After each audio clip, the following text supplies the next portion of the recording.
Hey folks, welcome to another show. Sorry I haven't been with you for so long. I don't know if you're familiar with it or not, but I'm pretty active on Rumble and BitChute with pretty much, it's mostly political content.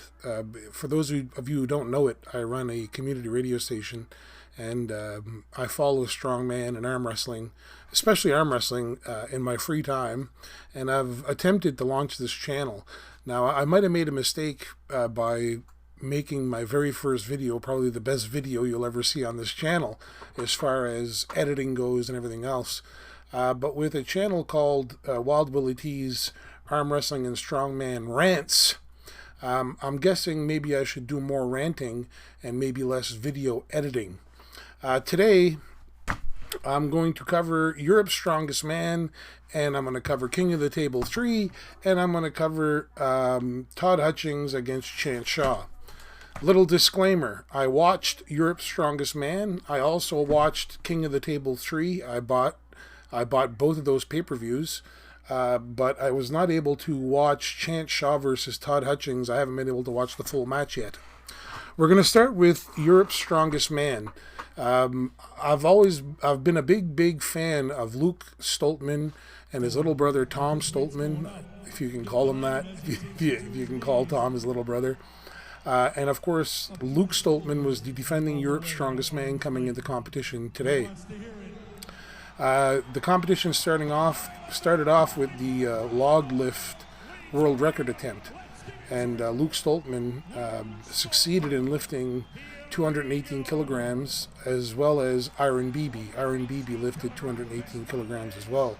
Now the world record is held by Iron BB at 229 kilograms, and after Luke Stoltman and Iron BB both succeeded on 218 kilograms, they both attempted 230 kilograms, and that did not pan out.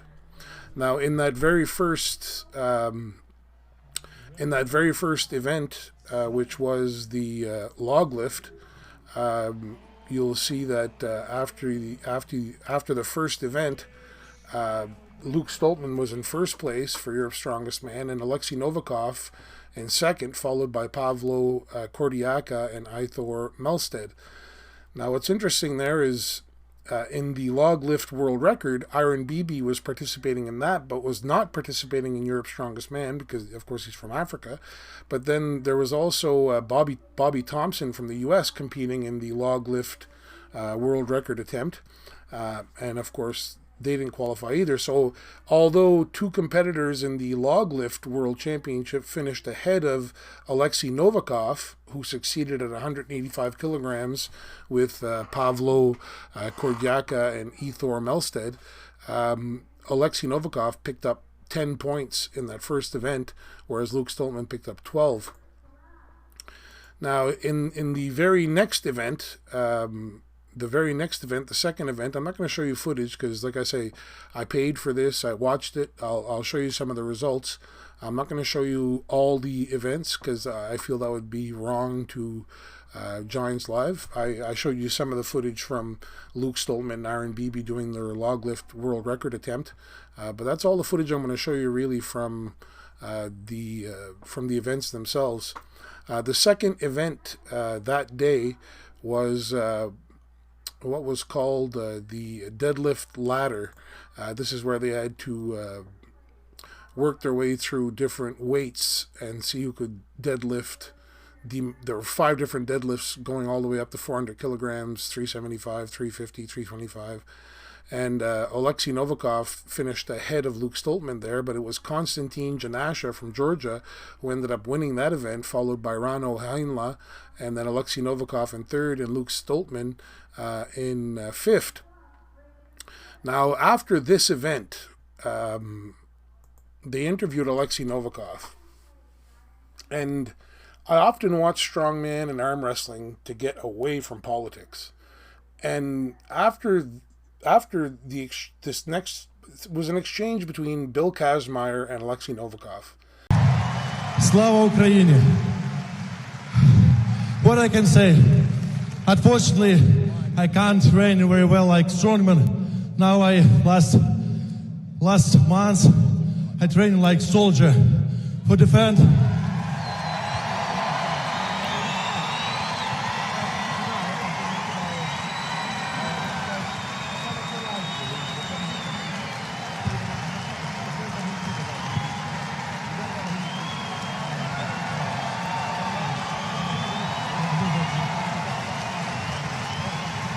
Mr. Novikov, you are an Iron Warrior. We saw you as the world's strongest man, and now you're defending your country. You are totally remarkable. Now, for those of you who watch my other channels, my Rumble channel, my BitChute channel, you'll know that I might have a slightly different perspective on what's going on in the Ukraine than the mainstream opinion is. And I found it odd that Alexei Novikov would, or that Giants Live would go there. Alexei Novikov alluded to the notion that for the last month he's been training as a soldier, and that Bill Kazmaier then alluded to the idea that Alexei Novikov was actually participating in the defense, the military defense of the Ukraine. And again, hats off to Alexei Novikov.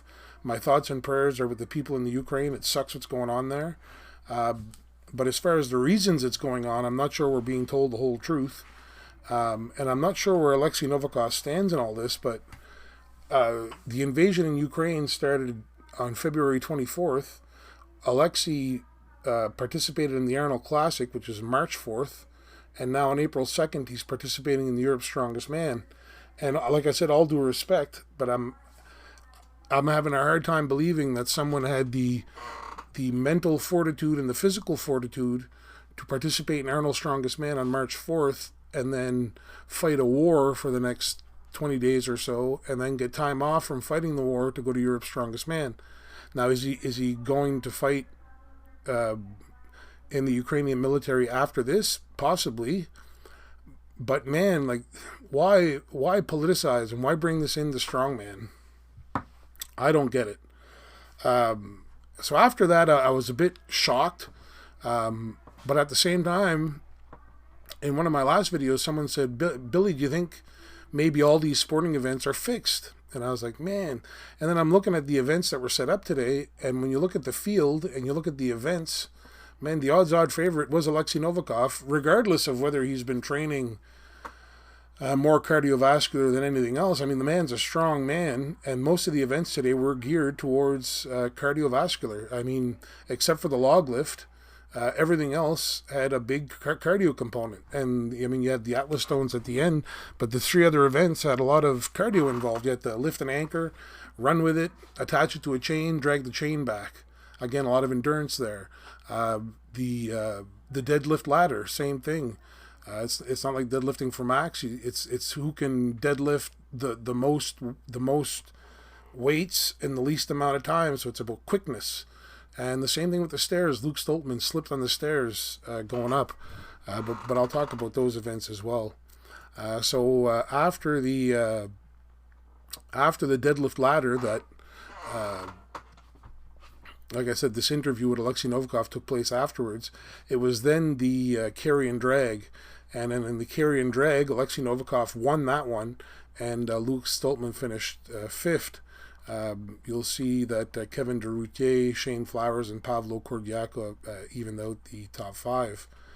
After that event, after the carry and drag, they had what was called the power stairs. And on the power stairs, it was four different weights that had to be carried up 3 stairs. And the weights had to be placed evenly at the top of those stairs. And again there, neither Stoltman nor Novikov won that event. It was actually Avars Smokstelis, Pavlo Kordiaka, another Ukrainian, Shane Flowers. Luke Stoltman finished 4th, and Alexei Novikov in 5th. But in spite of all that, at the end of it, when it was all said and done, I'm not even sure who won the Atlas Stones, because I think everyone was so excited that Alexei had finished at the top that at the end of it, Alexei Novikov was indeed the winner of Europe's Strongest Man. And again, hats off to Alexei. Whether he's training as a soldier or not, Winning Europe's Strongest Man is no small task, and he finished second at the Arnold Strongman, so hats off to him. It just bugs me that they politicized it even in the least. So that covers the Europe's Strongest Man, what I wanted to talk about there. I could have gone into more detail, and maybe once more video is released, I'll go into more detail on some of the events. But I want to talk about King of the Table 3 now, which was held in Dubai, arm wrestling. And, of course, I love arm wrestling. And today, as I watched King of the Table 3 unfold, I was like, could give me lots of material here. First, we had Khaled against Larry Wheels. And Khaled dominated Larry Wheels. If I was Larry Wheels right now, I'm not sure how I'd feel. This is the third arm wrestling pay-per-view that he organizes. And it's the third super match that he loses.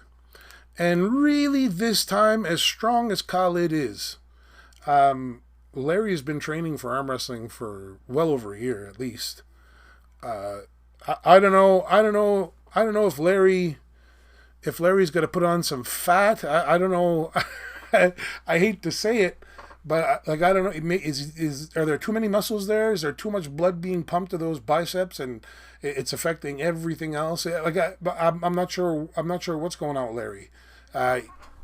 I thought he was going to beat Khaled based on arm wrestling experience and being on the table.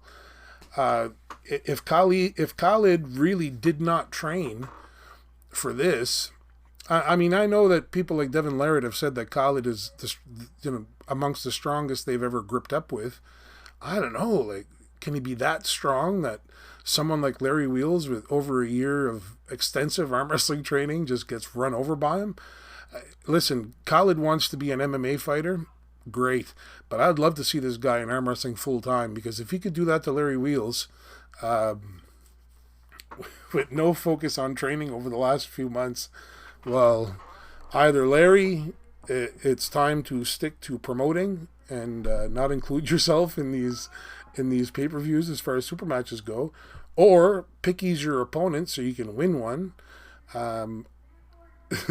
And if Khaled is really that strong, someone's got to offer him some cash or something. So someone's got to offer him something to jump from MMA to arm wrestling, or maybe a while before we see him full time in arm wrestling.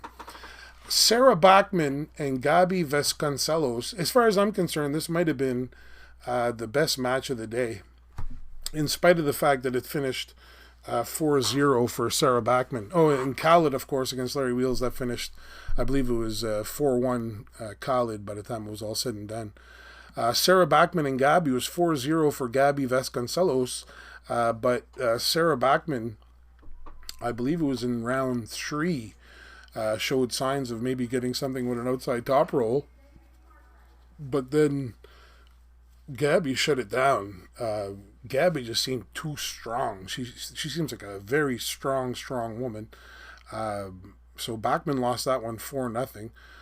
But again, I found it was one of the most interesting matches. Then you had the Wagner Bortolato against Hermes Gasparini. Man, I don't think there's anyone in any sport that gets under my skin as much as Hermes Gasparini does. Maybe it's because I'm a big Devon Larratt fan, but someone really has to put Hermes Gasparini in his place, and Wagner Bortolato certainly didn't do it today. There was one round where Bortolato won by going into a shoulder press right off the go, and it seemed like Hermes was not expecting it, not ready for it, and Wagner buried him. But apart from that, Hermes won that match 4-1. We saw today Dave Chaffee beat Alex Krdecha rather easily. He beat him 5-1. Krdecha got the last match, and I think Chaffee gave it to him. Pretty sure everyone would agree with that. And West defeated East in this case. Dave Chaffee, who was dominated by Levan Sagnashvili in the top 8 tournament, redeemed himself today in quite the fashion, defeating Alex Krdecha what seemed pretty handily and pretty easily by a score of 5-1. So kudos to Dave Chaffee. Another match that was held today that I didn't have a chance to watch live, I only saw the replays of it. It looks like Todd Hutchings beat Chance Shaw but it looks like Chance Shaw gave him one hell of a fight. I'll be very happy when I get a chance to watch that entire fight in its entirety, because it looks like it was a screamer at times. So hats off to Chance Shaw, but hats off to Todd Hutchings, who is on an absolute roll right now. So where does that leave us? Where does that leave arm wrestling right now? Of course, Devon Larratt is always on everyone's lips. You had Hermes Gasparini today calling out Devon after he beat Wagner Bortolato. And then there's always this debate as to whether Devon legitimately beat Dave Chaffee a few years ago at World Arm Wrestling League at WAL, or if Devon had to resort to the King's move. Now, what's interesting today, at one point, Alex Krdecha and Dave Chaffee were both in the King's move. Krdecha, at one point, I believe his shoulder was below the table. And when you watch Dave Chaffee against Devon Larratt a few years ago at WAL, sure, Devon used the King's move in a few rounds and went pretty low, but I don't think Devon ever went below the table. I could be wrong. Maybe he did. The thing is, with Devon Larratt, what people aren't realizing is that Devon is now a professional arm wrestler. Devon is no longer a professional soldier who arm wrestles. Devon is now a professional arm wrestler. That should concern all professional arm wrestlers. It really should. Can you control his hand? What is he doing? Is this a referee script or what? Listen. Should I go fast? Don't move your shoulder. You tell me. Guys, fast or slow? Evan, fast or slow? Fast or slow? Fast or slow? Be ready. Fast or slow? Center's good. Center's good. I'm going to go fast. I'm going fast. It doesn't matter. Go. Just like that. Just like that. You should have said slow. I asked you, said fast or slow. I said, okay, let's go. Yeah, I would definitely rather you go slow than that. That's all I got to say. You can just say go. Yeah, he can just fuck right off. I don't need him. Go. You fucking serious? Are you serious? Hey, was that fresh? Not yet. It doesn't matter. That's three. It doesn't matter. That's three. It's okay. A lot of playtime. What in the living fuck? I don't care if Levan is 400. He's so far.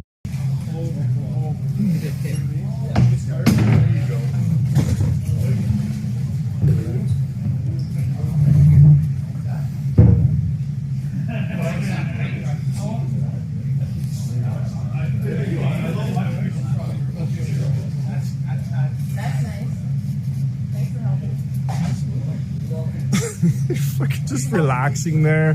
Oh my god, man. It's insane. Like, big jump in the last little bit, though, I think. No? Like in strength? Professional. Oh, my job. You finally earned the professional status. My job now. Yeah. I don't have a real job anymore. This is true. a real job. Yeah. Professional. My job. You finally earned the professional status. My job now. Yeah. I don't have a real job anymore. This is a real job. Yeah. I don't. People can talk about how much weight Levan is lifting. People can criticize Devon for the way that he practices. I mean, I hear people saying you should be practicing with Dave. He's got to practice with someone that's as strong as Levan, or it's just not going to work. Or he's got to do more lifting weights. He's got to get stronger. Listen, I'm going to my very first arm wrestling practice this Wednesday night. I'm going to join Mark McPhail's club. I forget what they're called, the Cabrant Golden Arms, I believe.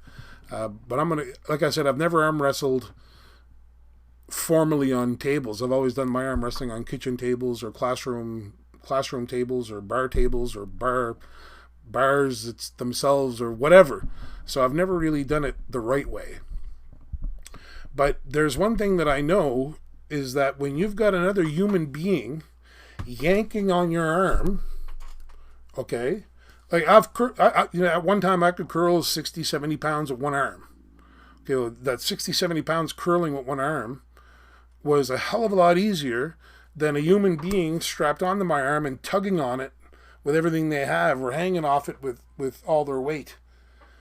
So when you see Devon Larratt train for 2.5 hours on an arm wrestling table with the likes of Matt Mask and an entire club in Alberta, or you see Devon Larratt go down to Texas and take on an entire bar room full of people with his right hand for 2.5 hours, or you see him do it wherever he does it, wrap your heads around that. Okay, it's not just one workout session where you're hitting your max, of a 200-pound curl on one arm, and you're pulling off a curl like this. Oh, it's all great. It's all nice and good. But does it have the same effect as another human being jolting on your arm and giving your tendons that abrupt yank that you get when you're in an arm wrestling match? I wouldn't doubt Devon Larratt's methods for even a second. I don't understand all these. There's this Facebook arm wrestling discussion or something like that. I see people on there trashing Devon Larratt all the time, and I'm like, are these people insane? Do they not understand the mindset of a man like Devon Larratt? Do they not understand where this guy is going in his head for the next few months as he trains to beat Levan Sagnashvili? He's going to beat him. He's going to shock the world.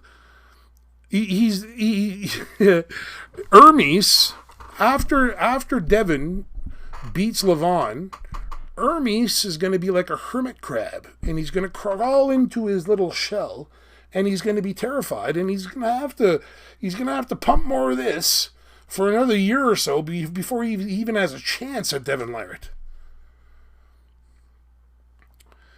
Levan Sagnashvili better get into I'm focused on nothing else but Devon Larratt mode very quickly, or he's going to learn in June at King of the Table 4 that Devon Larratt, the professional arm wrestler, he's going to learn that as dangerous as Devon Larratt, the professional soldier who likes to arm wrestle, was a legend in the sport of arm wrestling, I'm not sure the world of arm wrestling realizes just exactly what they're going to get with a 280 to 300 pound Devon Larratt, who's now a professional arm wrestler. Something to ponder. I'm done now.